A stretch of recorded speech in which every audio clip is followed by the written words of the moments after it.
Hello, everybody out there in radio land. It is once again that time of the week where we come onto your dial and tell y'all what is really going on here in the city of Kalamazoo, the state of Michigan, the so-called United States, and the rest of the world from a working class perspective. It is Media Cyphers, weekly show where we dig underneath the headlines, call out to the establishment on its BS, and as the name implies, kind of comb through and analyze what's coming up from the mainstream capitalist media and again give y'all the real scoop. As always, the following thoughts, views, and opinions are not necessarily those of 89.1 WIDR or Western Michigan University, no matter how dope or insightful they may turn out to be. Today's show, it's the last new episode of this semester. I want to wish everybody out there a happy holidays. I probably will again before the end of the show. That's Christmas, Hanukkah, Ramadan, Kwanzaa, Festivus, etc., etc. Or if you're just maybe agnostic or an atheist and you're just enjoying it as an excuse to get together with family, drink some nog, exchange some gifts, all that good stuff. If you can see in the video clip here, I've got the second mic set up, and it's set up for a reason. Dear friend and co-host is hopefully going to be joining us in about half an hour or so, and then stay tuned until about 1:30. We're going to be playing back. We did an interview with none other than Kalamazoo's own indie music supergroup, Fake Baseball, or Adam from Fake Baseball specifically, talking about a new benefit album that they just dropped to raise money for the Kalamazoo Watershed Council. So that'll be at 1:30. We'll be talking about that. But first, let's give y'all some local updates. Obviously, typically this is kind of a sleepy time of the year for local politics. A little bit different that this time around because, of course, the genocide in Gaza continues, and there's still a lot of local organizing and momentum going on around those things. So I wanted to make sure, just right at the top of the show, to kind of inform y'all, let y'all know what is going on here in the community. And we really need to give our hats off to, or give a shout out to Kalamazoo nonviolent opponents of war. They have been on top of this particular issue not only since October 7th, but for many years. We've had them on the show before to have deep, in-depth discussions about kind of the apartheid state the citizens of Gaza and Greater Palestine are living under, a state of occupation. And since this just wanton bombing and destruction has started on the people of Gaza since October 7th. KNOW has really been on top of organizing events and solidarity here at the local level. So we wanted to really give them kind of an extra shout out for all the work that they've been doing here in the community. Thank you, Kalamazoo Nonviolent Opponents of War. And they've got a few things coming up, very important. This first one I'm going to tell you about is this weekend. If you're still in town as a college student this Saturday, then I highly recommend checking this out. There is going to be a youth-led rally and candlelight march Saturday at Bronson Park from 4 p.m. to 5:30 p.m., specifically remembering the children of Gaza. And we've got some representation from campus. We've got Bronco ASO helping to organize it, the Palestine Solidarity Coalition, KNOW, and see STP KZU. There's a yeah, but so again, all of those organizations endorsing, and that is going to be Saturday, December 16th at Bronson Park at 4 p.m. There's going to be youth speakers, and they're inviting all supporters, people who are against the genocide in Gaza, to come out and rally there. So again, this is specifically geared towards college and high school students in the area. So, especially young people, you want to express your distaste with our current government's support of the genocide going on, including Bill Huizenga, who's been full-throated in their support of what Israel is doing in Gaza. Good opportunity for y'all to do so. Also, KNOW is actively organizing ceasefire resolutions at the local level. And they are particularly here in Kalamazoo. They are encouraging folks to contact local city and county officials about supporting a ceasefire resolution. Per KNOW's newsletter, they encourage people to send emails and call. They've listed contact info below. The goal is to have at least 2 members on each board introduce and support the resolution. Please also go and speak in favor of a ceasefire in Gaza during the public comment period at the city or county meetings. If it's not possible to go there in person, you can record a message for the public comments for Kalamazoo County, 269-384-8350. And to let you know, the upcoming meetings that are going on locally, there's the next Kalamazoo County Commission meeting is Tuesday, December 19th at 7 p.m. The next City Commission meeting here in Kalamazoo is Monday, December 18th at 7 p.m. And the next City of Portage City Commission meeting is Tuesday, December 19th at 7 p.m. So, and again, we'll list this in the show notes as well. You can find contact information for all of the various city commissioners at the city website. That goes for county as well. Also, a reminder that Kalamazoo Nonviolent Opponents of War are still doing a weekly vigil every Sunday from 11:30 a.m. to 1 p.m. at the Federal Building that's on the corner of Michigan and Park Street. And they've been doing this for many, many years, but um, their recent vigils have focused on the violence currently going on in Gaza. So again, we will put all those details up on our webpage. I encourage all y'all to check it out. Important solidarity events to get involved with, plugged in with here at the end of the semester. So, you know, you finish your finals, maybe go party it up a little bit, but then spend the weekend doing some important political solidarity. If you're not from Kalamazoo before you head home, and if you're in Kalamazoo, encourage all your local friends to head out. I would highly recommend that. So we're going to pivot now to some Michigan-based stories.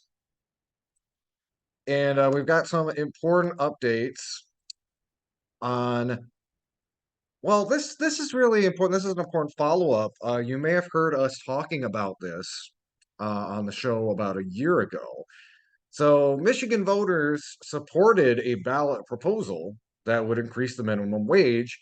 And at the time, the current Republican majority legislature up in Lansing essentially defanged that bill using their legislative powers. But it looks like Michigan voters are taking this to the courts. We're going to see how this pans out. But this is an article from Bridge, Michigan, adeptly describing the situation. Michigan High Court weighs case that would raise minimum wage for 305,000 workers here in the state of Michigan. It was written by Lauren Gibbons. Going to be reading some extended excerpts, going to give you the skinny on what this is all about. Michigan Supreme Court justices heard arguments on Thursday in a case that would expand paid sick leave, increase the minimum wage for over 300,000 workers. Justices are weighing a challenge to the Republican-led legislature's decision in 2018 to adopt a ballot measure to increase wages and sick time benefits before voters had a chance to weigh in on the measure, then quickly water them down. Supporters of the original proposals argue the legislature's actions weren't legal and the laws they passed should be overturned. For 105 years, the people of Michigan have enjoyed the constitutional right to initiate laws. In 2018, the Michigan legislature usurped that right, said Mark Brewer, an attorney representing initiative organizers. If they prevail, Michigan's minimum wage would increase to $13.03 an hour from $10.10 an hour, while it would jump to $11.73 from $3.84 for tipped workers. Just to make that clear, in the state of Michigan, it is still legal to pay tipped workers as low as $3.84 an hour. Of course, some of you in college here in the service industry might already know this, but it really is duplicitous that again, this was a wildly popular ballot initiative that the Republican at the time Republican majority in Lansing effectively kneecapped after the people of Michigan spoke very loudly and clearly on it.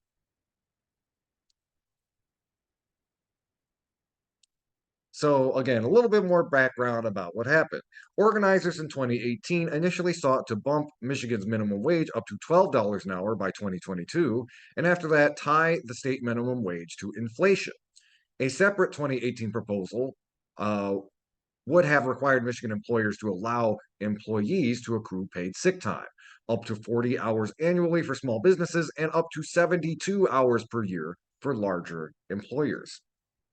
Both citizen-led initiatives were proposed changes to state law, meaning the legislature had first dibs to vote on the proposals before they appeared on ballots statewide. Amid pressure from business groups and the restaurant industry, the Republican majority legislature opted to pass both initiatives, then quickly approved changes that significantly pared down the plans. Lawmakers extended the timeline for increasing the minimum wage above $12 to 2030 and kept the lower tipped minimum wage in place. Legislative amendments to the paid sick time policy capped accrual at 40 hours and exempted businesses with fewer than 50 employees from the changes. So, just to kind of sum it up here, too, um, not only was that ballot initiative watered down in a really horrendous way, it's also just completely gutting the kind of spirit of the bill, which is to make sure we're closer to a living wage. Now, $12, $13, that really isn't enough. And I do want to emphasize that again.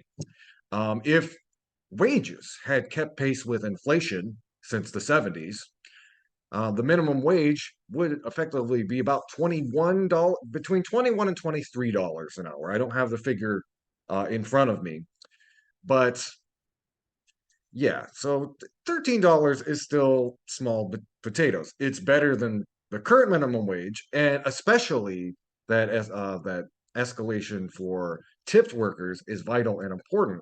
Of course, the Republicans try to cry foul, say, "Oh, this is going to hurt small businesses, et cetera, et cetera." And of course, we have model after model of businesses that pay their tipped workers a living wage and still turn a profit.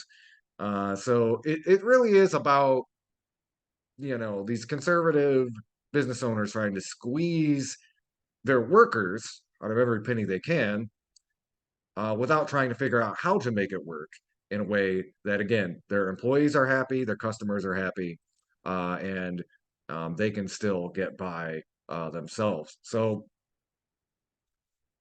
uh, let me talk a little bit more about this particular lawsuit. And again, I'm speaking as a radio host. I'm glad that this is moving forward because you want to talk about some BS. What they did to this ballot initiative was certainly a big old heap of BS because again, they went against the will of the people of Michigan to present a fraction of a fraction of what we all actually wanted. So again, let's go get a little bit into the legal weeds here. The question before the Michigan Supreme Court is whether lawmakers were legally allowed to pass the proposals into law and immediately make alterations. So far, courts have been split on the issue. In 2022, a Court of Claims judge found the legislature violated the Michigan Constitution, an opinion that was overturned months later by Court of Appeal judges who found that because there's no constitutional language explicitly barring the practice, lawmakers were within their legal rights. The possible major increase to the minimum tip wage has restaurant industry groups and some tip workers, some tip workers, fearful for their livelihoods. And again, it's kind of the article kind of goes on talking about the impact of small businesses. But again, if you want to read that for yourself and get the skinny on this current legal battle going on in the Michigan Supreme Court, that is written by Lauren Gibbons. Michigan High Court weighs case that would raise minimum wage for over 300,000 workers. All right, we're going to take just a real quick little break. When we come back, I've got some news that will be pleasant to the ears of a lot of local healthcare and direct care workers in the Michigan or in the Kalamazoo area. Y'all listening to Media Cyphers only on 89.1 WIDR or online at widerfm.org, your only source for political revolution. Hello, everybody out there in Radio Land. Y'all are listening to Media Cyphers only on 89.1 WIDR or online at widerfm.org. So the next story I want to talk about, this is some potentially very good news for caregivers and other direct care workers in Michigan, which, full disclosure, I actually do this type of work myself. So wait, yeah, this is good. But there's a lawsuit going through the courts that could potentially mean a pay raise and more funding overall for the types of programs workers like myself are in. Um, and this is another article from Bridge, Michigan. Lawsuit could mean more pay for some Michigan caregivers and relief for families. Thousands of Michigan families soon might find it a bit easier to hire staff to support loved ones with intellectual and developmental disabilities. Under the terms of a federal lawsuit settlement, Michiganders in the publicly funded Community Living Support Program would receive an increase in state funding to $31 an hour. The money would be used to pay for both caregivers as well as expenses and transportation for outings. In Washtenaw County, where the case began, the reimbursement is now $20.50 an hour for community living support services, said Nick Gable, a senior attorney with Disability Rights Michigan, which filed the original case in 2016. Just as a note, I make about 18.50 an hour myself. So I don't know if my employers are listening, should take some notes. Anyway, uh, out of the reimbursement would come costs associated with community involvement, such as tickets to a museum or football game or lunch at a local diner. And just as a quick aside, that is such an important part of care work. And I've actually been reading.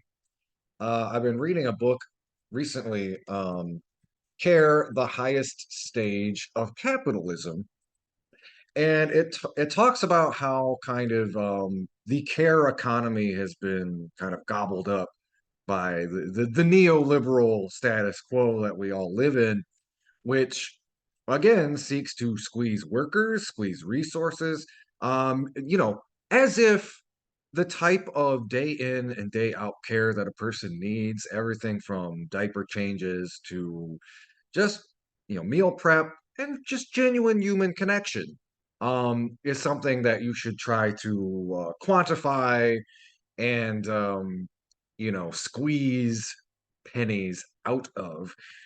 And yeah, often I've seen people in care work who are kind of expected to take on and absorb the costs of those types of things, or at the very least kind of expected to act without the financial resources to do those kind of activities with their clients, which again, as I mentioned, is very, very important. Just like anybody else, intellectually and developmentally disabled folks have lots of hobbies, fun activities they like to do. A lot of them cost money, And without sufficient funding from the state, it becomes very difficult to be able to engage those folks in activities that they like to do. Going on, attorneys for Disability Rights Michigan and the Michigan Department of Health and Human Services signed off on the agreement on December 1st. If U.S. District Court Judge Paul D. Borman approves it, the case would free up at least $22 million in additional funds each year for affected caregivers, according to Attorneys for Disability Rights Michigan. It was not immediately clear how many families would be impacted across the state, but Disability Rights Michigan said that there are more than 250 families in Washtenaw County alone.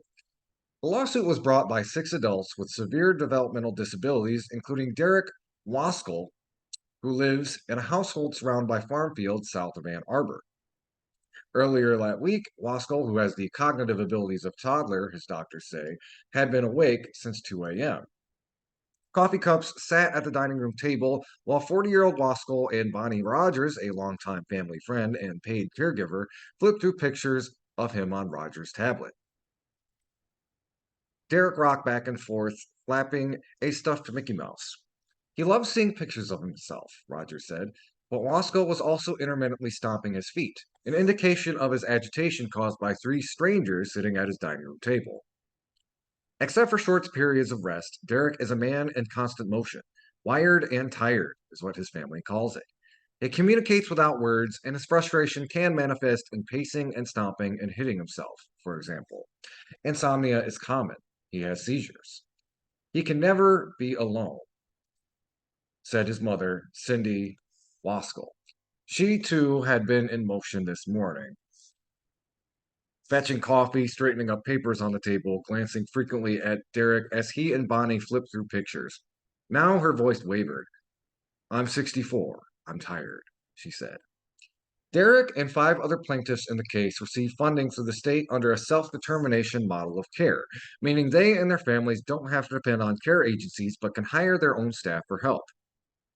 More specifically, community living support services are meant to boost or maintain a person's independence and promote community participation, among other things.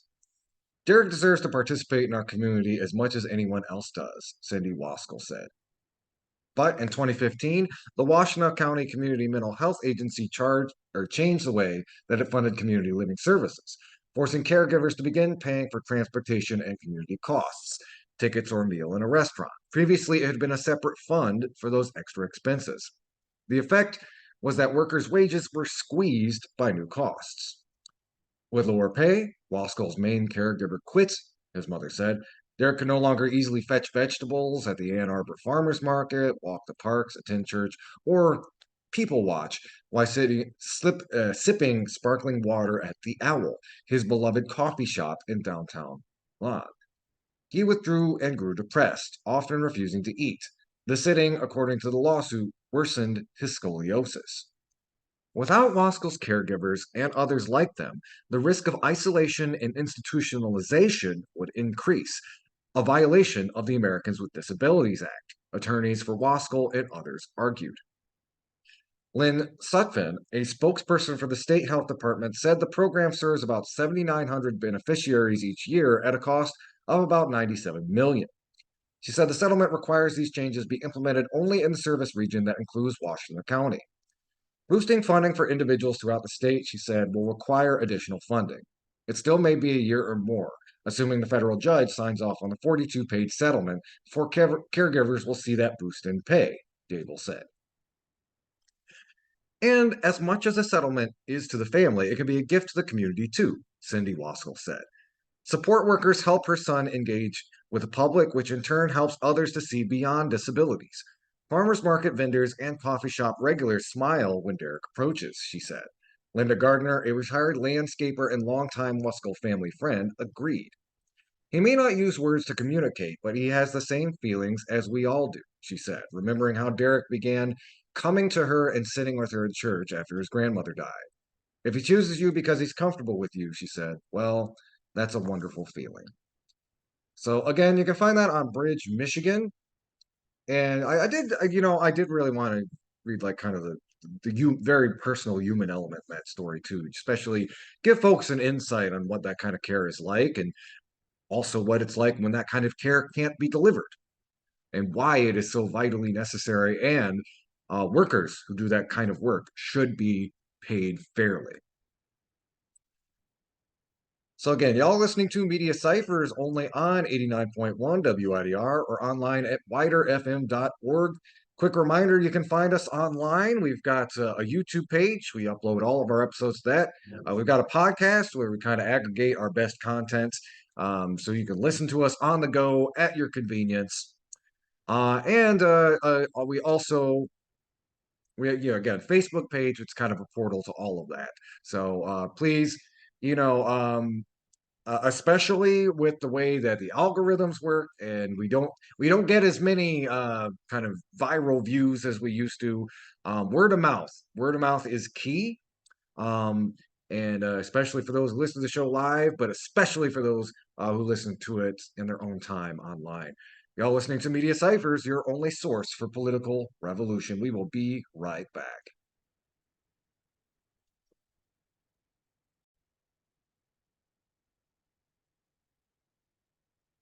Hello, everybody out there in radio land. We are back. This is Media Cyphers only on 89.1 WIDR or online at widerfm.org. So, actually, just a quick thing. So, I mentioned at the top of the show, our co host is going to potentially join us. They have a family health crisis that they have to deal with.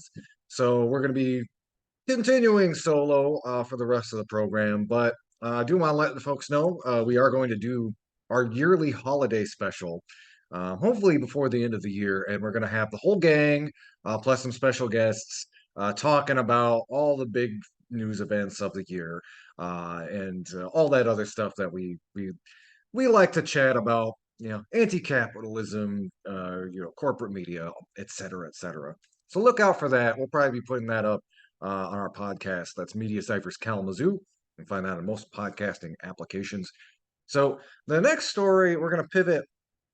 This is both a statewide and national story, and kind of as we've been following and updating y'all about the crisis in Gaza, and particularly trying to hone in on some of the local implications and local goings on, the opposition of the genocide going on in Gaza right now.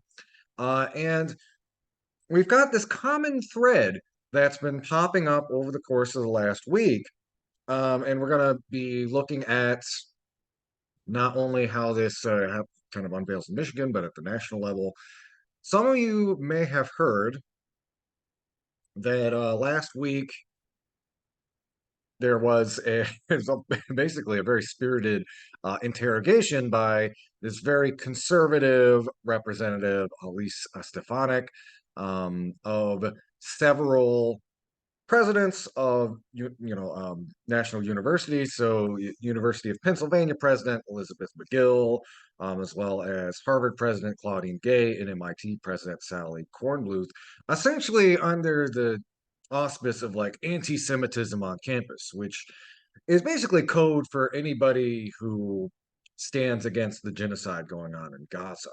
And you could really tell from the framing of Stefanik's questions that's explicitly what they meant. Actually, I want to read a little bit from what they said so I can call out some BS. So when she was grilling Claudine Gay, who is the Harvard president,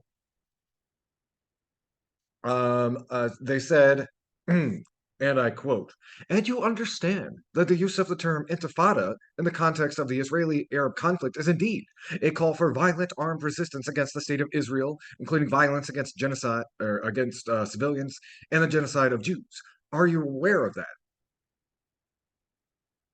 So first, I want to criticize Claudine Gay and the other people who spoke for not just challenging that assertion outright.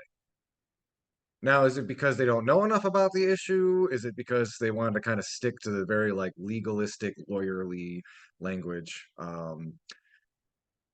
who knows? I would assume that they would be well versed on this issue, considering it's like all over national news, and they probably anticipated they would be asked about it at this hearing. So let me explain just what the silliness of this is. And I gotta say, this show, it's usually a little bit more complex that when we analyze media propaganda and propaganda from like conservatives and stuff. But it boils down to some Sesame Street define your terms stuff here, because what Stefanik is doing is lying, outright lying about the meaning of intifada, lying about the meaning of from the river to the sea. We actually shared an article from the Electronic Intifada last week. So let me explain what intifada means. Intifada literally translates to uprising or resistance. Um, it is neutral. It's been used against authoritarian Arab governments before. It literally just means to rise up. So what they do here, and what Stefanik is engaging in, is this kind of a little bit of like, kind of xenophobia. It's like the term, she doesn't have to, it's easy for her to lie about the meaning of the term intifada, because to the Western ear, that sounds foreign and alien and scary if you don't know what it means. It's like, yeah, I'm sure you could definitely convince your typical low info conservative that intifada means let's go kill all the Jews. It does not. Unequivocally, it does not. I explain that. It doesn't. Um, and indeed, as we've explained on previous shows, from the river to the sea, Palestine will be free is not a call for genocide. It is a call for autonomy and freedom for the people of Palestine who have had their lands illegally occupied and who have been systemically oppressed for 75 years. Now, I especially highlight there's a great piece from Democracy Now! Where they kind of dive into the minutia of this. I would really recommend folks look it up. Um, and I would like to point out that, in the context of, the way Hamas uses it, yes, sometimes their definition of intifada is basically a lot of uh, just getting rid of Israelis outright and the Israeli state, which, um, again, is not even the solution that a lot of the groups I've supported over the years, and I would give more support, like more stringently Marxist working class organizations, like People's Front for the Liberation of Palestine, which imagines a state where Arabs and Jews can live in peace in a state democratically controlled by the workers. So there is that piece to it, but again, even within that context, um, these conservative reactionaries are really reaching if they're trying to say that college students on campus who are organizing against very obvious genocide. I mean, the Israelis are not like being hush hush or subtle about what they are doing in Gaza right now. Every report I see is just like, again, like literally dropping leaflets about like, get out of the area or die, etc. This is not hearsay. This is stuff like stuff that they're admitting to. And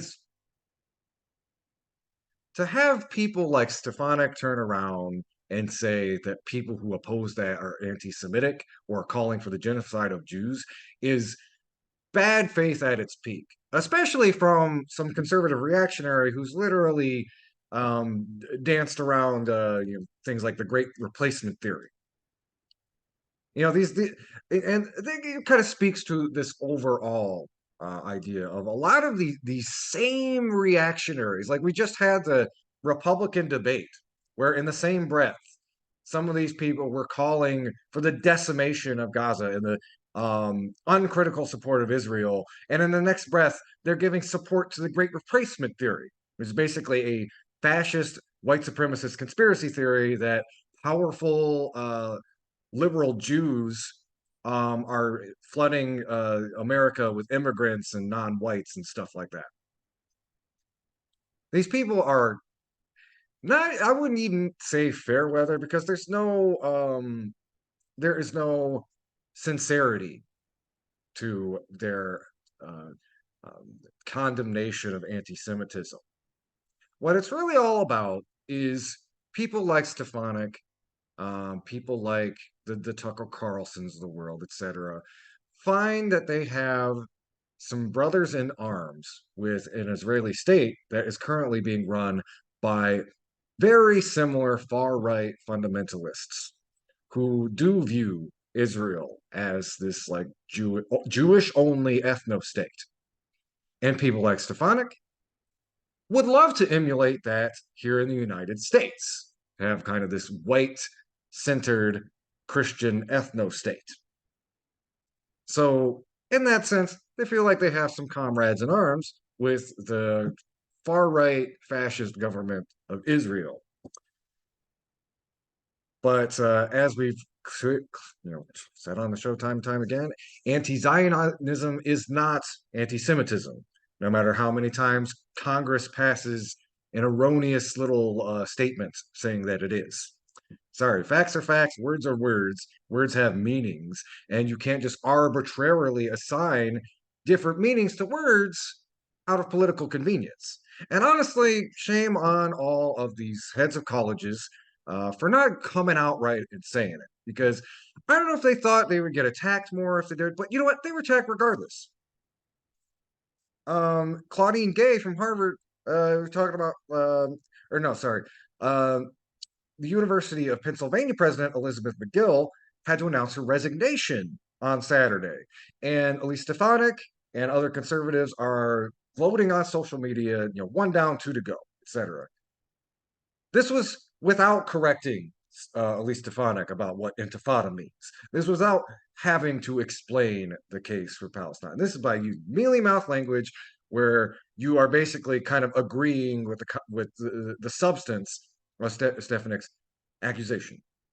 And that's still not enough for them. They still want to kick you out of your position. Have some guts and stand up to lies, is all I'm saying. You might have still gotten a lot of heat for it, but you at least would have been standing up for the truth. So again, if you want to read more about that, there's a great article from Democracy Now that really gets into the weeds. Headline from there: Peter Beinart and Omer Bartov on UPenn president resignation, Gaza, and the weaponization of anti-Semitism. And this really has implications for all of us, especially those of us who are on campus students. We haven't seen anything quite like this at Western yet, but you have these schools who are getting immense pressure from conservative reactionaries who unquestioningly support Israel. These also Zionist organizations, not unlike AIPAC, who fund universities. In fact, I believe it was so the same president of the University of Pennsylvania. They've been getting pressured for months to resign from pro-Zionist donors to the university because he's allowed Palestinian events on campus. So again, this is kind of we need to be really careful and pay attention, especially what's going on here in Kalamazoo. Because yes, this is kind of a liberal town, and we see there's a lot of local support for the people of Palestine. But we have people who, if you get the combination of being put under pressure by big money and fascist know-nothings who want to blow up your phone and voicemail, that's a lot for any one person to take. And what the goal is to replace these presidents who, to whatever demerits I said, they at least did support free speech, on both sides. They want to replace them with people who want to rein in the speech of people who are speaking the truth about what's going on in Gaza. They want to replace them with presidents who are going to do that, make that extra move of trying to tell all of you students what you can and cannot say on campus.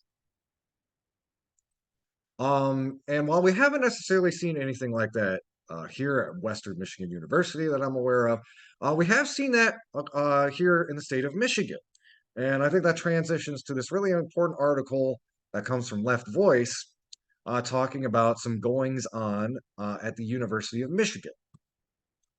I'm going to read the headline here is University of Michigan administration caves to Zionist pressure, students fight back. This is by Brian Silverstein and published on December 8th. Last week, the University of Michigan student body. Actually, you know what? I'm gonna pause real quick. We'll be right back. I'm joined by somebody. Give me just a second. Okay. Hello, everybody. We are back. That's if you're just joining us, I got just joined by my co-host Lawrence. Lawrence, how you doing? Yeah, what up, what up, what up? So it's been a while. Yeah. So we both had some kind of rocky stuff going on this year, and it's been a long time since I think we've been able to meet in person. And I'm sorry, I would have had you on sooner. I thought you were still working during Uh during our man, show times, but dog, third shift life. Third shift life is no joke. mm, You already know. oh yeah. Yeah, normally this would be my sleeping hours, but no, I said like if we talked about some what they call it, just getting into the weeds of it. We've had conversations about doing Zoom calls or doing video snippets, other stuff so that we could put out more content. Yeah. And um This is a good time to, so it's the last episode of the semester, and we've been talking about like doing additional programming. Our comrade Nora from Chicago is they're kind of like their own dedicated segment, and yeah. yeah, very again more consistent kind of live panels and stuff like that. So Yeah, and definitely we're definitely going to start doing that. It's just that things this year's been a little hazy. It's yeah, just been a yeah. little hazy. Mhm. Um, but yeah, I didn't want to end the year without actually being in the new studio, being in the new space, Yeah, it's Lawrence's and first time in the new studio. Yeah, like yeah. it's cool, man. We I mean, I liked the basement feel of in the old studio, but seeing the sun is always good. You know what I'm saying? Oh yeah. Being in this open space is good. You It's nice. see all those people walking about on campus and stuff. Oh yeah, oh yeah. Yeah. The I didn't mean to interrupt the regularly scheduled programming, but what you were talking about. Oh yeah. Well, I want to give an opportunity. I've been talking about what's going on in Gaza last couple episodes, and so before you showed up, we were talking about particularly that hearing where all the college presidents were grilled, and again, kind of speaking more broadly about the clampdown on dissent at college campuses. I'm going to quickly sum up over at U of M. The student body was set to vote on a resolution calling for the university to recognize the genocide in Gaza, and include that would include assessing the university's investments, the state of Israel, and what happened was Michigan Hillel and support of some off-campus kind of pro-Israeli organizations raised $46,000 to influence the student vote and promote their own pro-Zionist resolution. The group also took direct action against students by doxing to Muslim students, exposing them to death threats and stalking. And you should also remember about several weeks ago, in response to a sit-in organized by Students with Jewish Voices for Peace and Students Allied for Safety and Freedom, the university called in police from 10 different jurisdictions. The university administration has repeatedly sided with a lot of reactionaries, for example, refusing to discipline a School of Information Advisory Board member and donor that shouted racist slurs at Palestinian students during an October protest. But again, y'all should check out that article from Left Voice. But I think it goes to highlight and underscore this kind of we're getting stuff from this Stefanik representatives. It's like there's all this anti-Semitism on campus. Which again is really just people who are standing up against genocide, and we're starting to see this immense pressure from kind of the pro-imperialist, pro-Zionist interests to try to clamp down on that kind of speech on campus, including here in the state of Michigan. And if you're, it's like, again, you really want to thread a needle, it's younger people are the ones who have been most ideologically consistent about condemning the genocide in Gaza. Uh, and like a lot of stuff that we talk about on our show, Lawrence, I think it's trying to um, what's the word? Uh, Pandora's box has already been opened. You're trying to close it back up. You're trying to. I'm mixing my metaphors here, but essentially, they're trying to put the genie back in the bottle. There we go. Um, they want kids to be go back to a time where they were not as informed on this subject, so they could just be like, "Oh, Israel's under attack from terrorists and stuff." Of course, you now have at least a couple generations of people who have grown up hearing different perspectives and are able to come to their own conclusions about the Israeli Palestine conflict and are rightfully organizing against this total genocide that's going on in Gaza right now. So, so there's multiple things that's going on, and from my perspective, there's multiple things happening at the same time, and I think a lot of people are missing the forest through the trees, and a lot of the rhetoric around it, and this conflict in general, from my perspective. Um, when it comes to what you can say and cannot say on campus, um, it is when it comes to the First Amendment and protecting students and protecting and just society in general, because a lot of these campuses, especially places like Harvard or Yale and stuff, those are private institutions. Look, I'm not against you. You can have people uh, who has the rhetoric of hate speech. Hate speech is free speech. But when you are doing calls of violence is not protected by the First Amendment. It's the same way like I despise Charlie Kirk. I despise Ann Coulter. We've talked about um, a bunch of right wing nutcases all the time, and they will be invited to college campuses. Look, have your counter protest. Let them speak. After they speak, invite somebody from the opposite viewpoint also to that campus to give a relevant, substantial, and accurate critique of what they're saying. That's how you combat hate speech with more speech. Now, when it comes to the direct threats of violence, calling for genocide and things of that nature, that is not protected by free speech. That is slander, defamation, liable. All that stuff is not protected. You don't have and also when it comes to private institutions like Yale, like Harvard, and those natures, if you want to say, hey, you can have your free speech rights, you just don't need to do it on our campus, so that our students feel like they can be so that we cultivate a an environment so that yes, you can have harmful thoughts and opinions, but you don't have a right to do it here.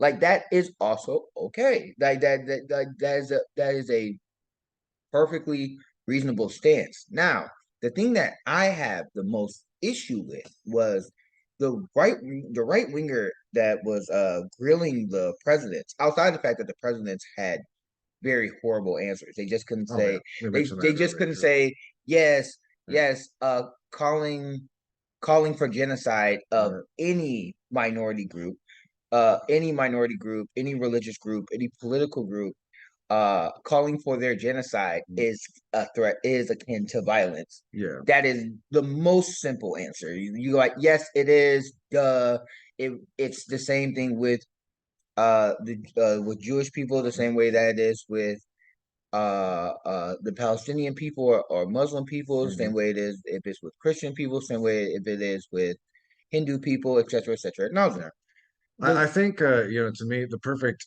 answer to that would have been just like, yeah, I'm gonna take you to school. This is what intifada means. This is what from the river to the sea means. And then yes, of course, cover your bases. Talk about like, yes, of you course you stand against violence and genocide, but but you're dragging all of these things to the mud that people, especially like peaceful student organizers and protesters, are using to advocate for Palestinians on campus. yes, and so this is that yes and Yeah. part, right?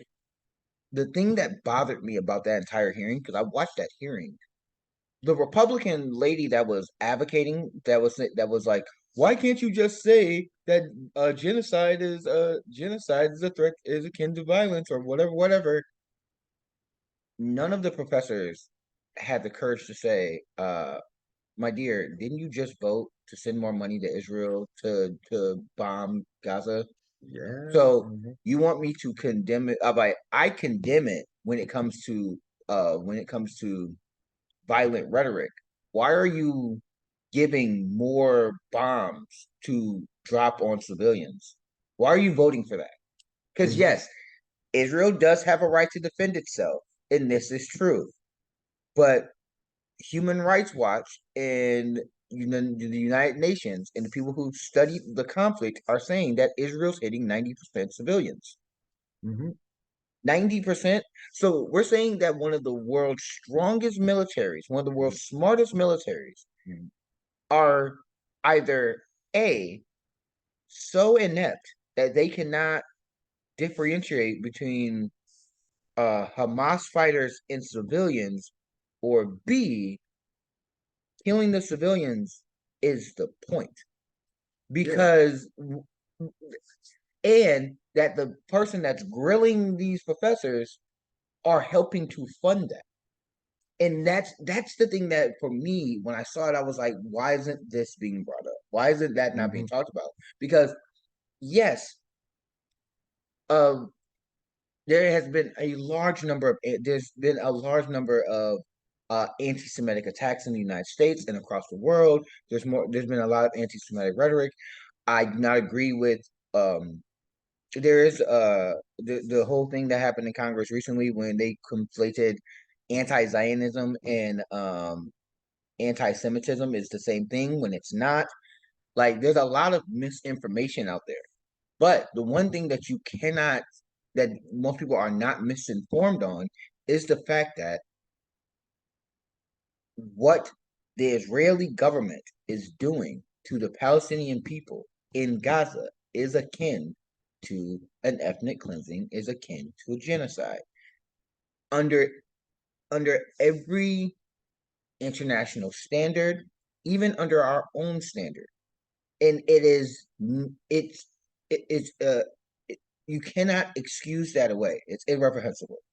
And that's the thing for me that I feel like we're misunderstanding when we talk about this conflict. Uh, But yeah, I, I think it kind of underlines a couple of those very consistent hypocrisies we bring up on the show, which is, a lot of these same conservatives, Karen Stefanik can say anti-Semitic rhetoric when they're campaigning, etc. They can call, we've had people in Congress she literally, supported Donald Trump yeah, when Donald Trump said went to a Jewish coalition when he was running for president. She supported Donald Trump when he said, "No one likes to renegotiate more than we do." That's the yeah, same woman who was grilling these presidents. And again, presidents, if y'all watch this, y'all had horrible answers. Just give regular human answers. Yes, yeah. calling for genocide of people is akin to violence. Simple. But yeah, But so at the same time, Keurig, you protected Donald Trump when he said anti-Semitic yeah. statements. Mhm.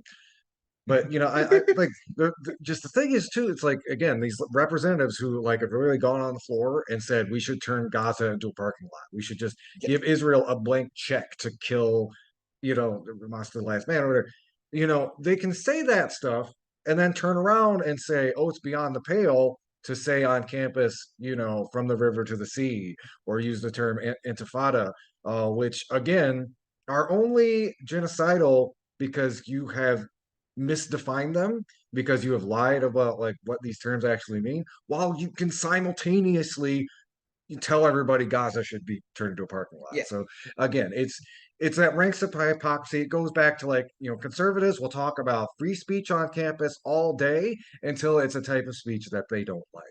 And then they absolutely. will do everything to try to regulate it, muzzle it, decap it, whatever term you want to use. Absolutely. I mean, look, if I understand why people don't like the term river to the sea. I get that uh because of a lot of media and a lot and how certain perspectives on it can look to it the same way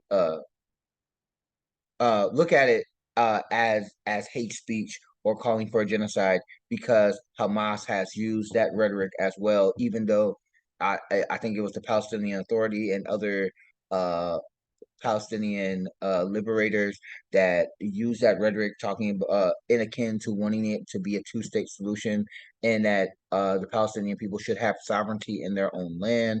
I get that, and I also understand that uh, perception of something can change the reality of something, especially with people who are misinformed. So using rhetoric that could harm your cause with people who are misinformed about it can be a tricky tightrope to it can be a misnomer. It can be bad politics and optics when it comes to the politics side of talking about this. But at the same time, that doesn't excuse the hypocrisy of of people like Representative Kurt supporting anti-Semitic uh, anti-Palestinian policies and voting for the slaughter, more slaughter, instead of having a conversation about, for example, going back to that subject of on the college campuses.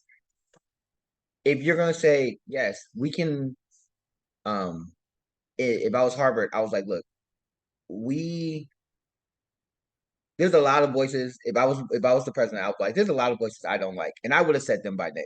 I would have said I don't like Ann Coulter. I don't like Stephen Crowder. I don't like Ben Shapiro, but they're allowed to come on our campus and say their rhetoric and speak their rhetoric, say what they want. Matt Walsh is allowed to come on our campus and say whatever he wants to say.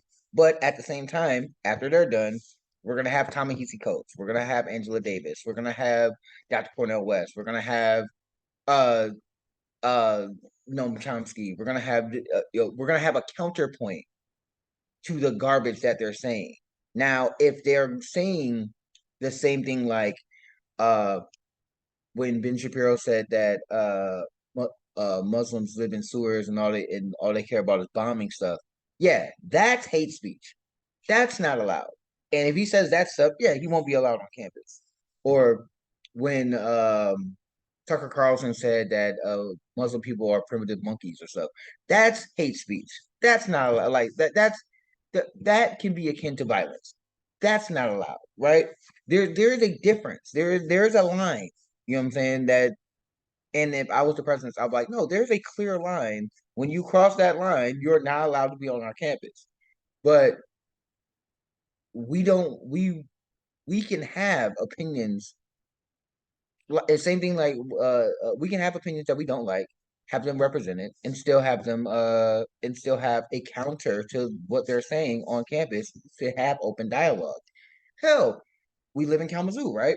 The Proud Boys, the KKK, all of them come through and they have rallies and marches all throughout Kalamazoo all the time. And you have counter protesters to what they're doing, right? All like they are allowed to be as ugly as they want to be in public. Let them do that.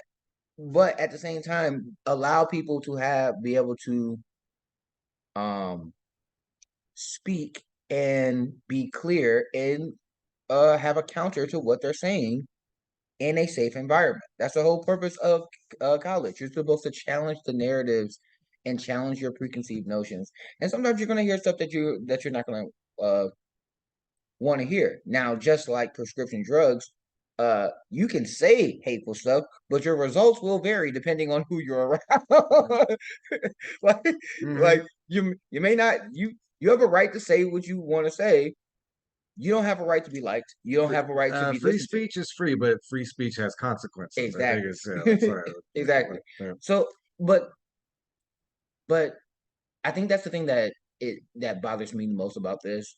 We literally see we if you watch Democracy Now, if you watch Reuters, if you watch Jacobin, or if you listen to any news on Gaza, you see that Gaza has been devastated. Even a lot of the mainstream news that we often criticize has been some commentators have been telling like some degree of truth about the brutality.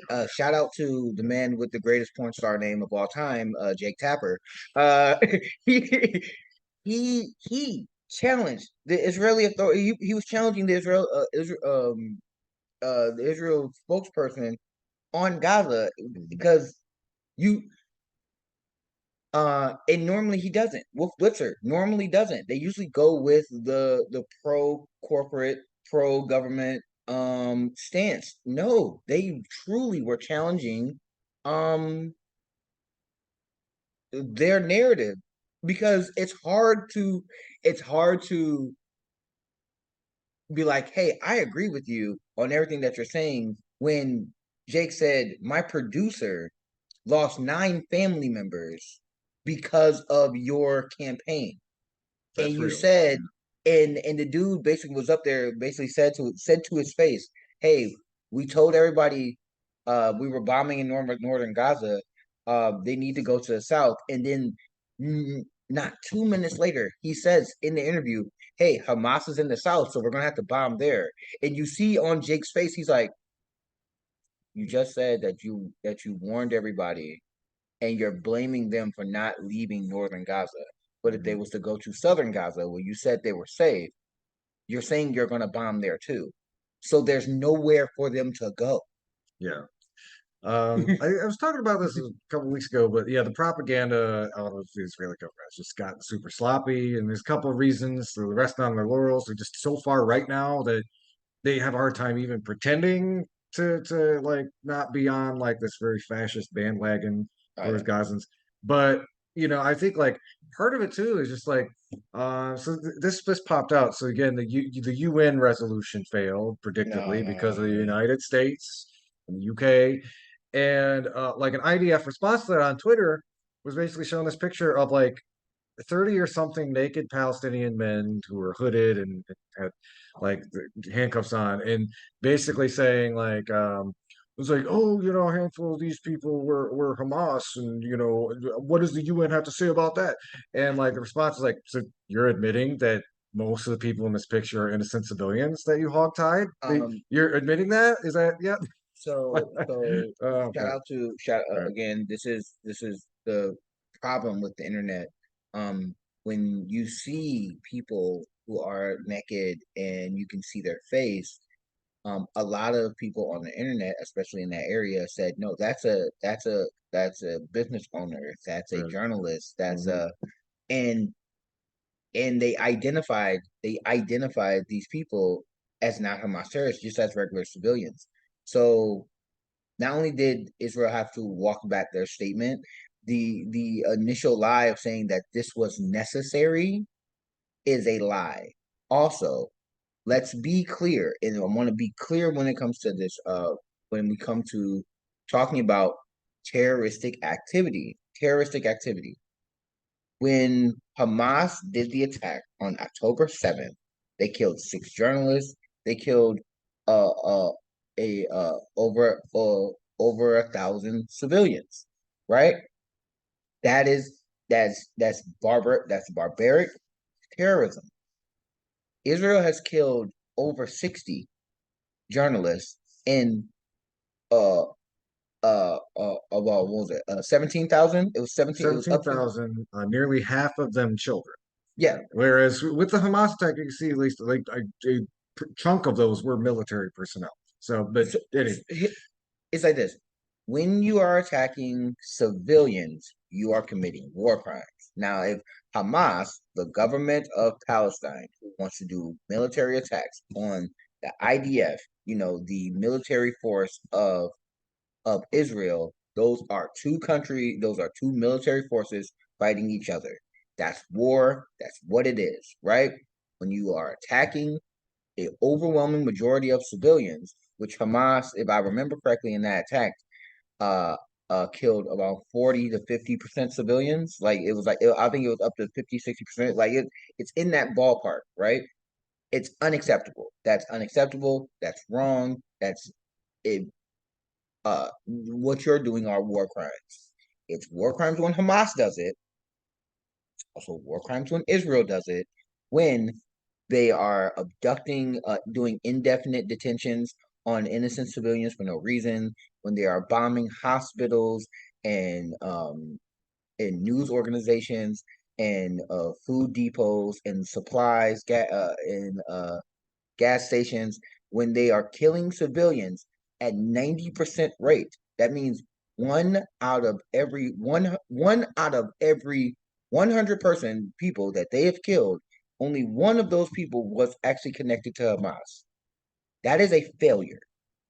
That is a failure on any scale that you want to measure that. I do just want to, and it's not even necessarily to rebut what you're saying, but I think it is important to bring this distinction in, which is, as far as like the rights of Israel to defend itself, if we're talking like legally, like according to the UN, um, Israel, actually, when it comes to the situation in Gaza and Hamas, technically speaking, they cannot invoke the right to self-defense, according to the UN Charter, is when one state is attacking another state.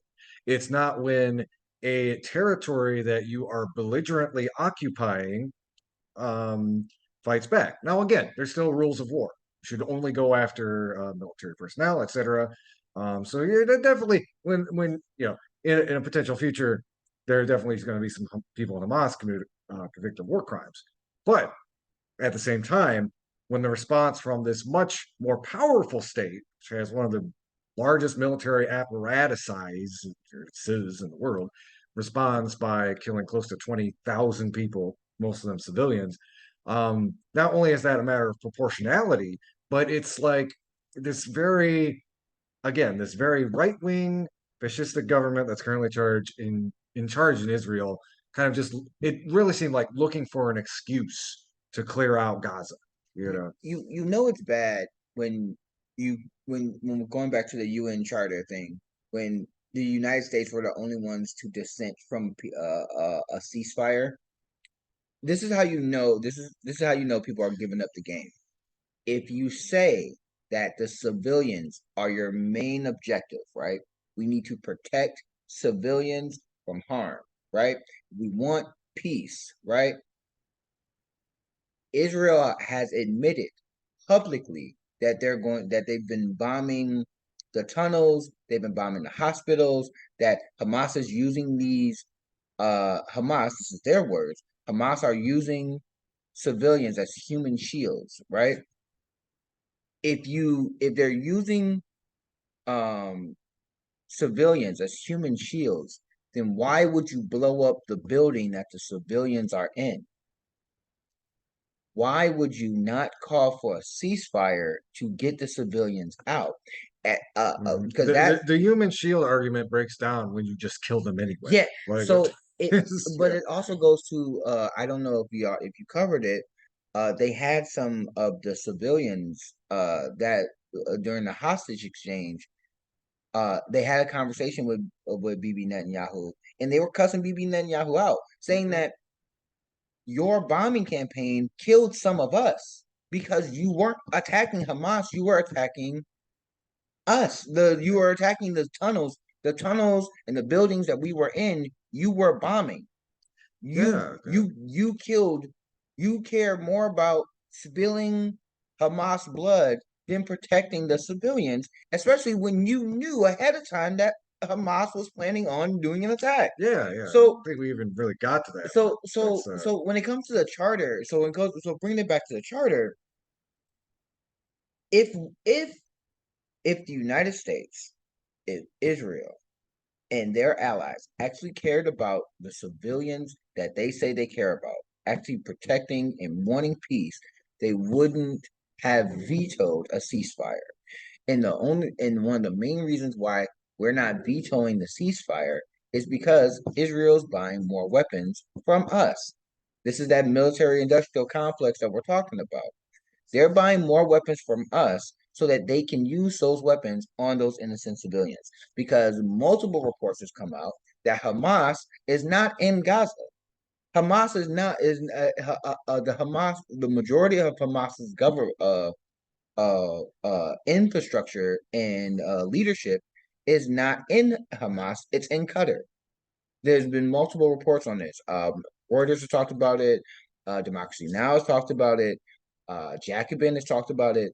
The Lever has talked about it. Shout out to David Sirota and the Lever. He is doing the Lord's work. Shout out to the Guardian, to the Intercept. They have been doing Al Jazeera. Al Jazeera been doing the Lord's work. What was it? Mal, the man that got fired from CNN, No, Mar Lamont Hill. okay. Yeah, he's been talking a lot about it. Maybe his son who got fired from MSNBC. That's a whole nother Yeah. conversation. Yeah, we'll have to talk about that. But yeah, so to wrap this up, because I know there's some other things that we have to talk about. They're giving up the game. If peace was actually what they really wanted, they would have demanded that, hey, we'll give you some more money for this campaign, but you have to have a ceasefire. There has to be a ceasefire, and there has to be peace negotiations, because you don't have the luxury of negotiating with friends. You negotiate with enemies. Is Jimmy Carter, who everybody talks about, Jimmy Carter, whose wife recently passed away, former president. One of the things that he did in his administration was get Israel to have a peace degree, a peace arrangement and agreement with Egypt, their biggest enemy at the time. They were at war with each other. He crafted a resolution for them to have a ceasefire, and now Egypt is one of Israel's biggest allies. However, Egypt is not happy with what Israel's doing to Gaza. And do you not think that they'll be like, hey, yo, what you're doing to these civilians and what you're doing to other Muslims is not okay? Do you It's a think whole other barrel of pressure too. But it's like, again, Biden's been getting a lot of pressure from people within his own party. It's like you need to change your stance on this. But imagine like your government, like, yo, my auntie and uncle lives in Gaza. Well, I mean that's also true here in the United States. But again, when you're in the same region and you live next door, and again, there's a lot of sympathy in the Arab world towards the apartheid situation Palestinians are in. So yeah, it's going to open more cans of worms, because if it even in the wildest scenario of like Egypt's going to open their border up to the Palestinian people. So what you're saying is that you just want to kick all these people out so you can steal their land, or they're also bombing in the north. So that means Syria and the Kurds are also going to start fighting back. That means you're inviting other Muslim countries to attack you when you shouldn't be doing that at all. If yeah. if we care about, this is the again, I'm repeating this and I'm gonna repeat it one more time. If you care about saving civilian lives, either Israeli, Palestinian, or whoever, because there are also other nationalities who are also there too. If you care about saving lives, then we need to have a ceasefire. We need to have a ceasefire. There needs to be a peace negotiation to settle this conflict, because you don't have the luxury of negotiating with friends. You negotiate with enemies. That's how we come to peace. That has happened in Mhm. every conflict around the world. It's not going to be easy. There's going to be issues, but this is why the United Nations and things like that was created. You're supposed to be able to bring your issues to a governing body where everybody can agree to this, so that the civilians can live in peace. Yeah. And living here in the heart of the empire, it's why I mean America, vetoing that UN resolution and all that. It's why it's so That's shameful. critical. It's shameful on us. That's why it's critical for us to resist and to again shout it out loud to the government we live under because there was when we got that temporary ceasefire about a week ago that was proof of concept. You can force these two people to get into a room and negotiate, these two entities I should say. um and we could do that again. America, we hold the purse strings to the Israeli military industrial complex. We could easily put pressure on them to come back to the table, but we're not. We're not. We're giving them a blank check to blow up innocent civilians in Gaza and potentially flare up these regional conflicts that could draw us into more regional conflicts. I'll tell you one thing. If we end up starting a war or a war gets started over this, not only that's a clear line to President Trump, but lots more innocent people are going to get killed. Um, It's the thing, yes, and the greater issue here is what is the message that we're giving out to the rest of the world? That people that you don't like, that we're letting Israel do indefinite detention of civilians. We think that they're attached to terrorists when they're mostly children, or a majority of them are children under the age of 18. So we're saying that you can jail people for no reason. You can occupy uh, a land for over 50 years. The occupation of Palestine has lasted longer than Roe v. Wade has lasted in our country. Like, you know what I'm yeah, saying? just some This perspective. Yeah, yeah, perspective, right? The occupation has lasted for over 54 years. Roe v. Wade lasted for over 50. Like that when is that enough? When you don't control your own water, when you don't control your water, your the electricity, the gas, the food supply, it's not okay. It's just not okay. But yeah, we have other topics that we have to talk about. But yeah, my last point on this: if you care about peace, you should be advocating for a ceasefire. And the people who are not advocating for a ceasefire, see, they are giving up the game. They yeah. don't. No, for real. So I think so. We originally were going to play our interview with fake baseball at 1:30. I think since we have you on the program, we're going to push that just a little bit. But Lawrence, it's been a while since we had you on the show. What did you want to talk about next? Oh man. Okay. So there's been a few things in the news that's caught my attention. I'm going back to By the way, thank you. We had a friend of the show, message me. I guess the audio and your mic was clipping a little bit. So, got you, got you, got you. um, if it sounds better, or worse, let us know. But yeah, I Yeah. think it's like we have a line where it's like, oh, this is where the kind of where you should set the volume. And if I'm not paying a ton of attention to it, it's easy for no, it's getting too loud. Oh yeah. So yeah, A little bit yeah, too much. yeah. All right. So okay. So a few quick hits that I want to talk about. Uh Henry Kissinger passed.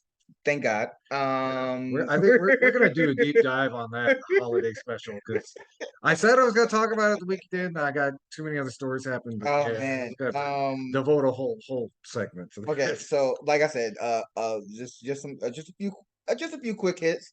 Um, one of the world's greatest one of the world's greatest war criminals passed away. And the biggest crime that he did, or that the biggest crime of America, is letting him get away with it. The man should have been in the Hague. Uh, since we're going to do a whole deep dive, I just want to do that quick hit. I'm As a Christian, so I have two. There's 2 points of condition. There's 2 points for me. As a Christian, I'm sad that a father, a husband, a brother, an uncle, a cousin. somebody's family is grieving because that person passed away. So as a Christian, I am sad for his family. As a human being, but as a human being and as a someone who cares about uh journalism and cares about integrity, it is crazy to think about. Like we just had the Napoleon movie come out, right? And Mhm. I did a little bit of research, and Napoleon was responsible for a lot of historians say Napoleon was responsible for the deaths of between 3 million to 6 million people. And historians have also, when historians talked about Henry Kissinger and when he passed, he was responsible between 3 million and 4 million people. He has a body count that is equivalent to, that is comparable to Napoleon Bonaparte.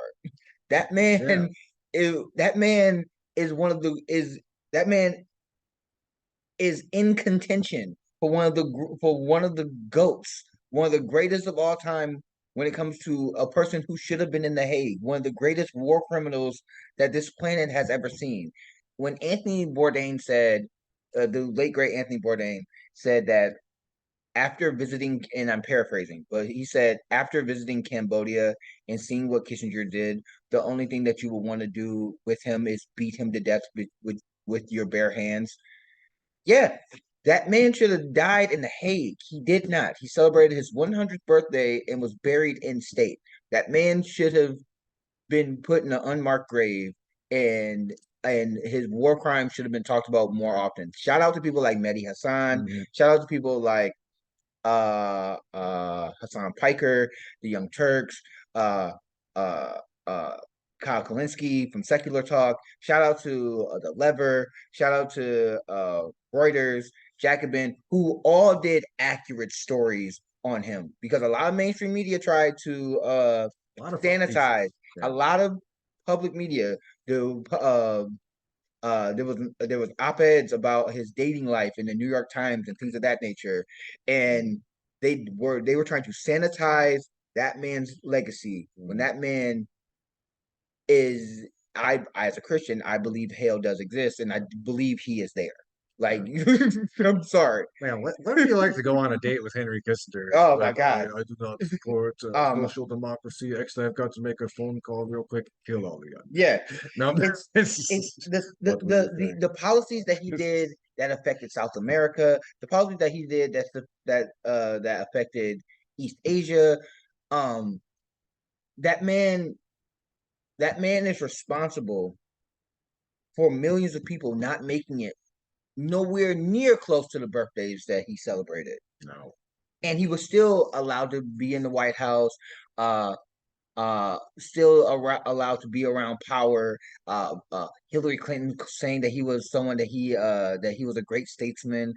George, President Joe Biden was still having reverence to this man. Like, no, he should not be around. Yeah. Like, but yeah, that's one quick hit. That's Oh one yeah. quick And again, hit. we're gonna do a much deeper dive on Kissinger later on, and we're hoping to bring you that holiday special before the end of the year. We'll see. The week after Christmas can be kind of crazy or laid back. It kind of depends. But we'll at least be towards the end of this year or soon, early in the next one. Usually, some what we usually do, especially the Wolves at next year, we usually talk about the most uncensored stories or the most censored Yeah, stories yeah, that stuff that didn't happen. get talked about by Yeah, mainstream media. but we talk about, but we also talk about a lot of just media bias and a lot of in media bias and perspective. Mm, That is a clear example of how mainstream media covers a story and how independent media cover that same mhm. story. That's a great thing. Um we have to talk about 45. We have to talk about. Is this a good time to start talking about the debates? Because I did bring myself to read the transcript. Okay, no. So before we get to uh, the debates, one of the candidates and the leading candidate wasn't there, and recently he talked about how he wanted to be a dictator. Like when they said fascism is going to come to America, draped in the American flag. Nah, it's here. The man literally said, I want to be a dictator, and I want to Yeah. like he literally said it at a rally. I'm sitting here like, oh my god, like what is this? What? So if you haven't Because seen, yeah, I remember even 2016 history. I mean, he was being authoritarian, but I think he tried to be a little more subtle about it. so This time it's like, if you nope. didn't watch one of his crazy rallies, Donald J. Trump went out and talked about, and it was funny because he also did this on Sean Hannity's show, and Sean Hannity was trying his best to be like, "Hey, yo, you don't really want to be a dictator, do you?" He was like, "No, no, I do. I want to for a day."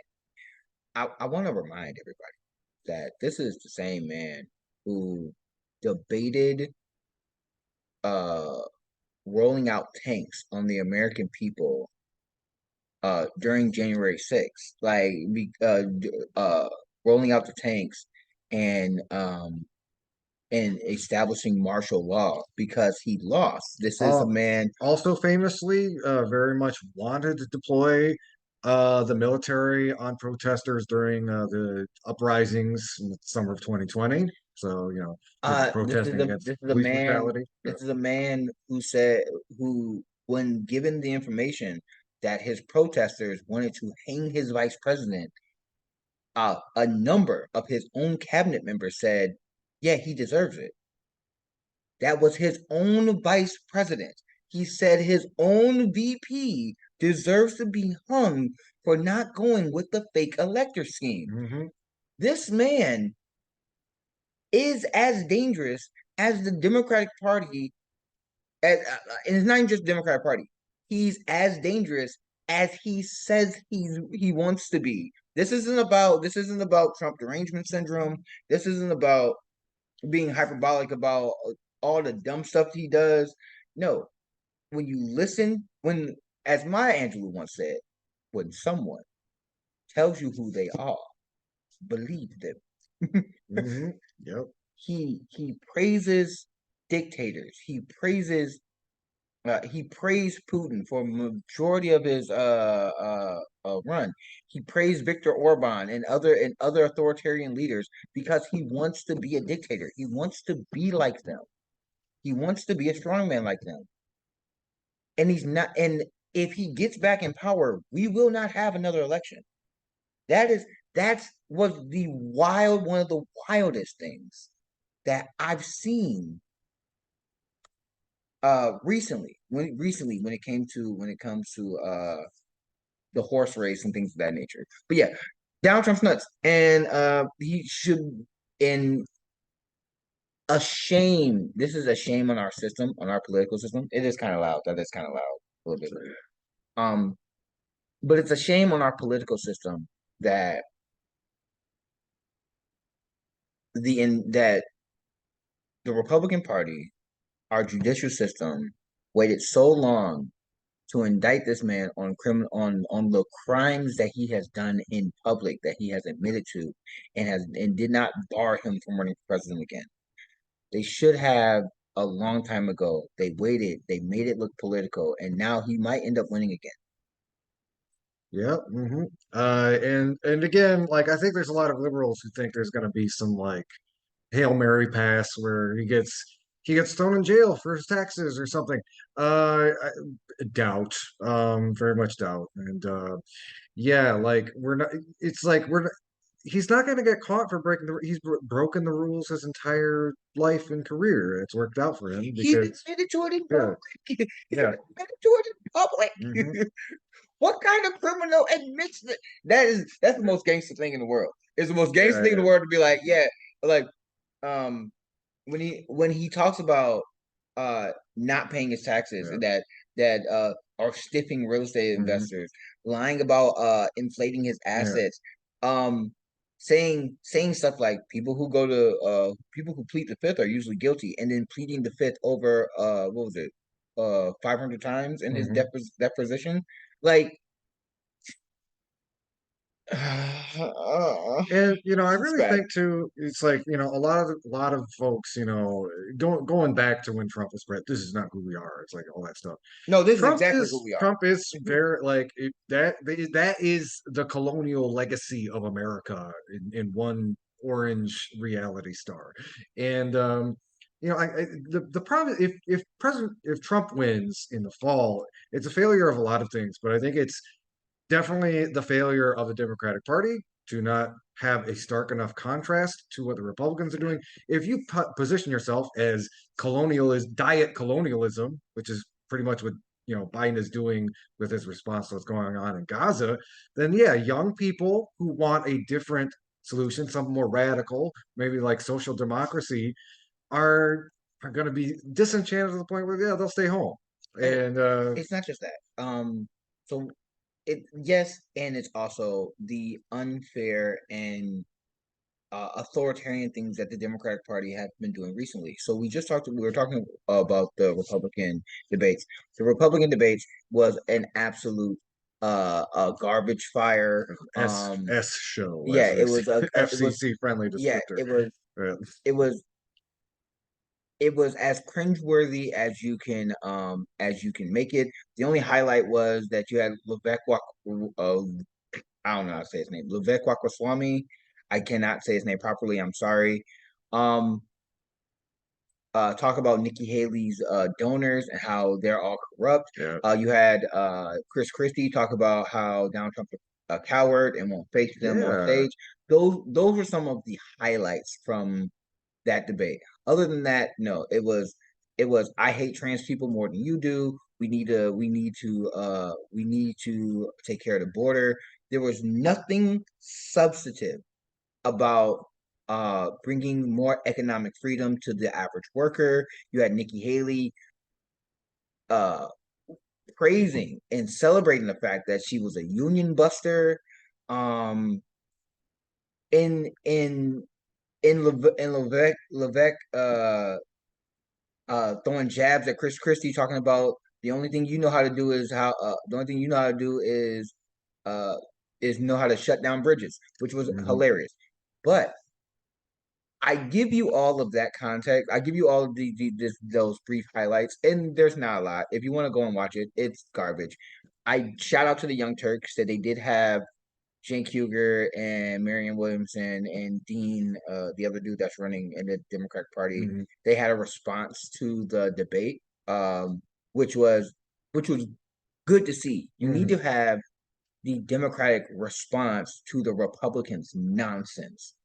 With that also being said, the Democratic Party has decided in Florida and a couple other states that they're not going to have a primary.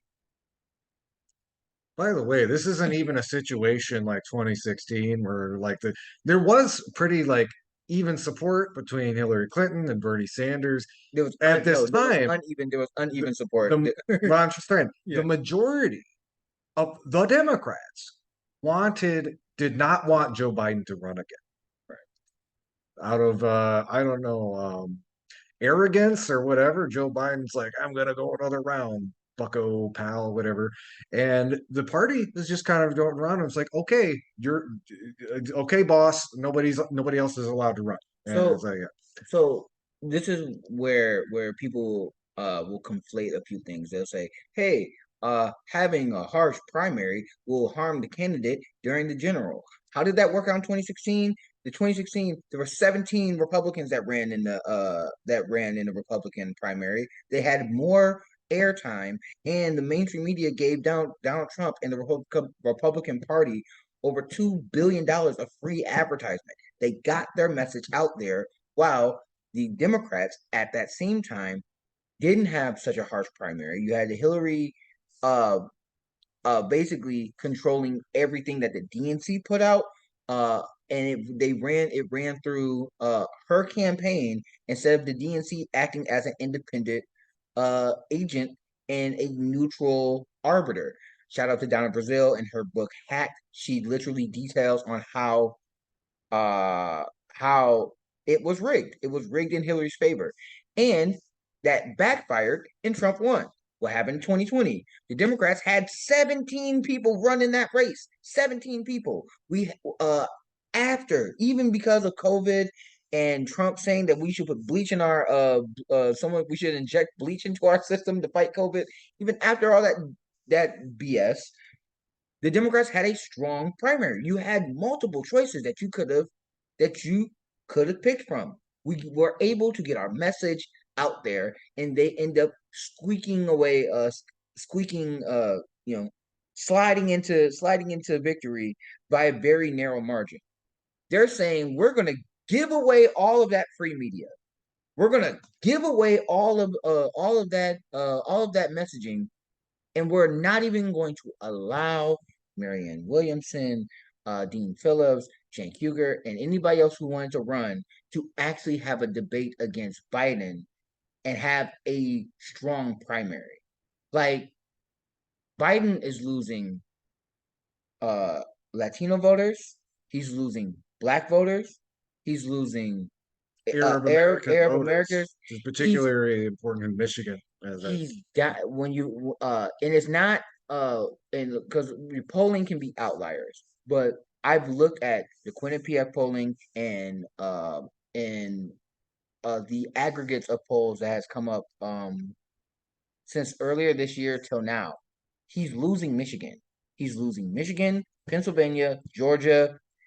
He's losing swing states, and those are the swing states that he would need to win. He's been losing to Trump and Nikki Haley and and and the Republicans that are running. He's been losing by 4 points. I want to remind everybody: the Democrat has to win at least by 5 percentage points when it comes to the Electoral College to win. He is losing to barbarians, to yeah. to to to troglodytes. And like just to give you some examples, yeah, it was like just that whole debate. They're just like they're all kind of besides Chris Christie, they're all kind of competing to see who can be Trump's deputized fascist. But like they were all just trying to outdo each other about how brutal they could be to trans and gay people.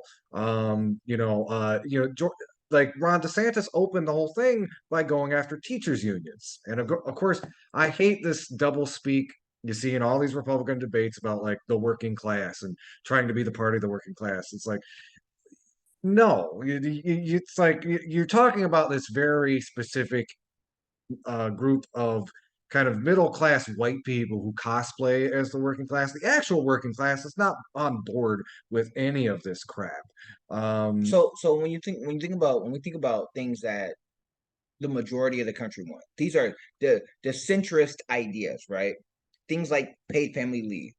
80% of the country wants paid family leave. That's parents, that's particularly mothers who just had children, to be able to stay at home and nurse and care for their children.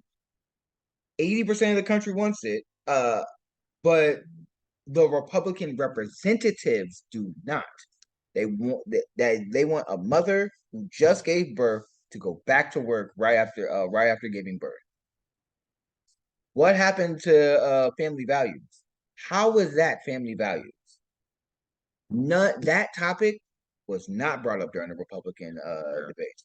Um, uh, raising the minimum wage to a living wage and tying it to inflation. Uh, Donald Trump, who's leading the Republican Party, said that the minimum wage was too high. He said that before. Now, he's also going back to his fake populism. If you've seen any of his recent speeches, and it is, he's going back to his fake populism, but people will gravitate to it. Why? Because the Democratic Party hasn't substantially uh, did anything that affected the average American's lives. mhm. The CHIPS Act was good. When it came to HR 1 and getting the Voting Rights Act, not George Foreman, George Floyd, the George Floyd Policing and Accountability Act, uh, restoring the Voting Rights Act, um, uh, passing a $15 minimum wage. All these things would substantially yeah, affect the average American lives. They did none of that. fumbled the ball. Did I know. none of that. Willfully too. Like there are Um, pretty much every example we just brought up were things that Joe Biden could have gotten around with an executive order or with more like just political pushing, but a lot of times it just throw their hands up. Well, I can't do it, or the parliamentarian says we can't do it. So That's so sort of what? nonsense. Well, so he can't. He canceled like 10% of student loan debt. He said he was going to do more, but people who were scammed by uh uh by uh for-profit colleges. You've seen those commercials, the DeVry universities, the Trump University type of colleges. Uh, those people got their student loans debts forgiven. So there were a large portion of people that did get their student loans forgiven, but it wasn't. But it's not enough. It's nowhere near what he said he was going to do. He has done, if we are going to be honest, he's done about 10%, 10 to 15% of his actual agenda that he said that he was going to do. Is it better than nothing? Yes. Is it what he said he was going to do? No. And when when your average American is working 2 to 3 jobs just to make ends meet, when the price of their paycheck hasn't kept up with inflation, when and you have this fake populist on the other side saying, "I'm going to bring your jobs back," which he didn't when he was the president for 4 years. People are going to gravitate towards that, or people are not going to come out to vote because they don't think Mhm. anything's going to change for them anyway. And it's not to say that the specter of a Trump presidency isn't genuinely horrific, Oh, but it is. but it is to say, like, you know, being so cynical that, like, kind of the Democratic response to like Arab voters in Michigan is not what can we do to win you back? It's have fun getting deported if you don't vote for us. That kind of like they are leaning into the whole lesser evil thing so hard. And the bottom line is the candidate with enthusiasm is the one who gets elected. Well, I saw this in 2016 and in 2020. Yeah, people weren't enthusiastic about Biden, but they were very enthusiastic about not giving Trump another 4 years.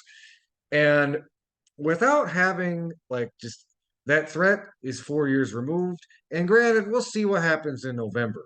But Biden's gonna have to really pick it up if he doesn't want to lose to Donald Trump. And uh, yeah, the Democratic Party in Florida saying that we're not going to have a primary and just saying that, uh, hey, um, we're just gonna give the delegates to mhm, Biden because he's the only one that's on yeah, the ballot. That's authoritarian. mhm. You cannot say that the soul of democracy is on the line at the same time you are taking democracy away from your own voters. If Biden is the strongest candidate that we have during the primary, not during the general. Like I love Dr. Cornel West. Y'all hear me talk about Dr. Cornel West all the time. I love Dr. Cornel West. I don't like the fact that he's running as an independent. That does scare Thought me. he's gonna ring his. He was running as an independent. I think Yeah. he was running. I think he is running as a Green Party candidate now. It's still that harms me. That harms me in particular. Even though I love that man, I've read a ton of his books. Race Matter, Democracies Matter. Those are great Yeah. books. You should go read them. The Rich and the Rest of Us with him and Tavis Yeah. Smiley. What he wrote about during the Obama administration. Yeah. Fantastic book. Absolutely. Um, but when it comes to this in particular, when it comes to the Democratic Party, and when it comes to the primary, this is the primary, not during general, during the primary, saying in South Carolina, saying in Florida that we're just not going to have a debate, we're just not going to have a primary, then what's stopping Dean Phillips or Marianne or Jenks saying, no, those delegates belong to me? My name, in stopping them from even having the debate is authoritarian. You can Trump and the Republican Party are fascist authoritarians that they're blatantly saying it. That's who they are. You cannot give them the keys to drive the car off the cliff and point them to the cliff by also being like, hey yo, your own voters, hey yo, Democratic voters, y'all don't get a choice. Yep. You like And help I'm us help sure you. Help as us help you. as we get closer, we're gonna hear more. We've already seen some pearl clutching about like Democrats are already like doing these op-eds about how like Cornel West is gonna hand the election to Trump, or these other third-party candidates are. Like full disclosure, I'm the chair of the Socialist Party of Michigan. We've got our own candidates running for president, so that's probably where I'm gonna go. But at the same time, like it is just you know I also have a vested interest in like Trump has if literally said that he's going to arrest his political opponents if he yeah, gets back in hmm office. yeah, Okay, so again, I believe him when he says that he's going to do the fascist authoritarian things that he plans on doing. hmm We we cannot allow this ship to hit the iceberg when we see the iceberg coming and we have time to move the ship. hmm Like that's the whole thing. That's the whole thing. yeah. But Um, yeah, again, so much of that is in the hands of, kind of the Democratic Party leadership and political class. And if I were a betting man, I would say they'll probably try to replay that 2016 Pied Piper playbook. It's worked for them a couple times in these Senate and midterm elections since then. And it is just exactly like that consultant capitalist class to do the same thing again, expect a different result. yeah, So, yeah, I don't know. it's insane. Hmm Democratic Party, shame on yourselves. Like it's one thing to rig the election and in a particular candidate's favor, like how they did Hillary Clinton, and how the Democratic Party basically bent it over backwards to get Biden through in 2020 by having Pete and everybody drop out and then endorse him at the last minute, and then have Elizabeth Warren stay in so she can filter progressive votes from Bernie, and not and that whole coalition to get Biden over the edge when he lost the first three primary contests that he lost, and then he won South Carolina and then went on. It is you have to be some type of garbage human being to say we're not going to even allow this to even happen in the first place. And keep in mind, part of the reason for that is the people who run the Democratic Party.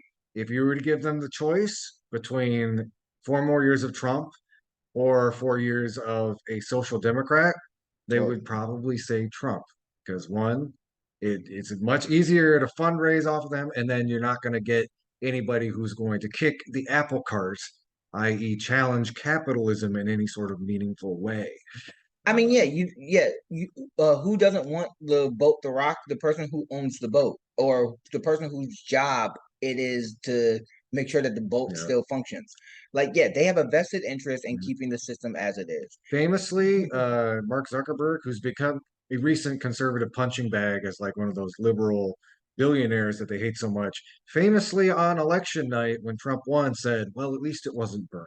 So keep that in mind My going into my th- election season. my thing is this. Like, Yeah.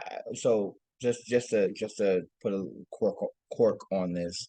Um, Democrats, shame on yourselves. Shame on yourselves. You shouldn't be doing this flim flam, this horn. Yes, I have to use old English cuss words. You shouldn't be doing this flim flam and hornswoggle, uh, and mucking up this primary because you're afraid that Biden and won't win. Like, it is garbage. It's shameful. There's a bunch of other stuff that we're going to talk about, but we are actually going to do it on uh Probably maybe the week after Christmas, yeah, maybe the first week of the year. Kind of depends on all of our schedules, but yeah, we will get to that to you soon. So we're gonna go into extra innings for the show. As I said at the top, we've got an interview with Adam Danis from Fake Baseball about a benefit album that they just put together for the Kalamazoo Watershed Council. That's going to be about 30 minutes. If you like electropop therapy, we will be coming at you at 2:30, but I do want to make sure we get that in.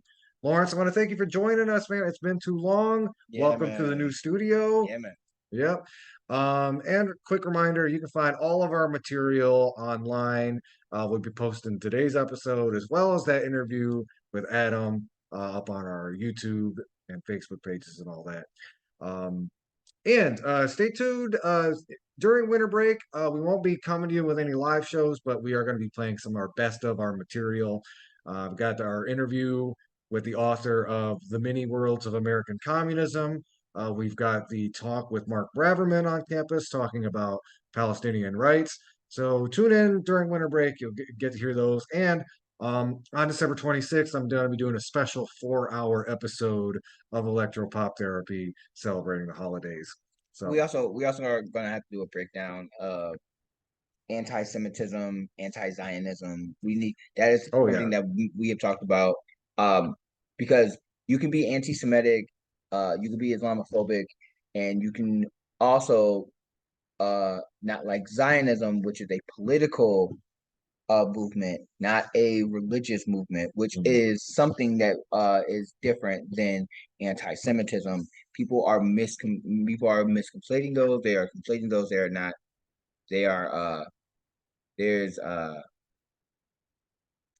there's a misconception on those things that we should be discussing, and so people can have a better understanding of it. Um, there's been a multitude of stories on police violence. A police there was a story that I wanted to talk about. We didn't get a chance to about a black man being tased after being handcuffed and being tased for no reason, being caught on camera, and things of that nature. It's there's a lot of stuff that we haven't talked about that we'll have to get to. Okay, so if you're listening online, this wraps it up. Please go check out our interview with Adam Danis, Fake Baseball. If you're listening on the radio, we're about to play that interview, and I'm going to start off with one of the tracks off of that benefit album, Cartoon Covers, raising money for the Kalamazoo Watershed Council. Katie Needs a Life doing the Daria theme. But yeah, everybody out there, happy holidays. We'll see you back in January. So you can look for our holiday episode. We'll put that out online. And until next time, keep on fighting for that revolution solution.